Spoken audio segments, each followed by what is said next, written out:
Cat দিয়ে single door তৈরি করুন খুব সহজেই, খুব সহজভাবে বোঝাবো। সর্বপ্রথম কালারটা চেঞ্জ করে দিবেন। আমরা এখান থেকে উডেন কালার নিচ্ছি। লাইনের শর্টকাট এল লেখে ইন্টার। এখান থেকে আমরা 3 ফিটের একটা লাইন নেব। পার্টিশন অলটা 5 ইঞ্চি। এই পয়েন্ট থেকে আমরা এদিকে 5, এদিকে 2, একইভাবে নিচের দিকে 2, 5 2 2, এদিকে 1, এদিকে 3। এখন আমরা এই অবজেক্টটা সিলেক্ট করব। সিলেক্ট করার পর এমআই লেখে ইন্টার সুন্দরভাবে মিরর করে দিব।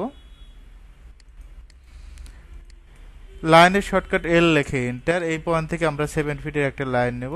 একইভাবে আমরা এখান থেকে একটা 7 ফিটের লাইন নেব। সার্কেলের শর্টকাট সি লেখে এন্টার। এই পয়েন্ট থেকে এই পয়েন্টে একটা ক্লিক করবেন। অপ্রয়োজনীয় অংশ আমরা ট্রিম করে দেব।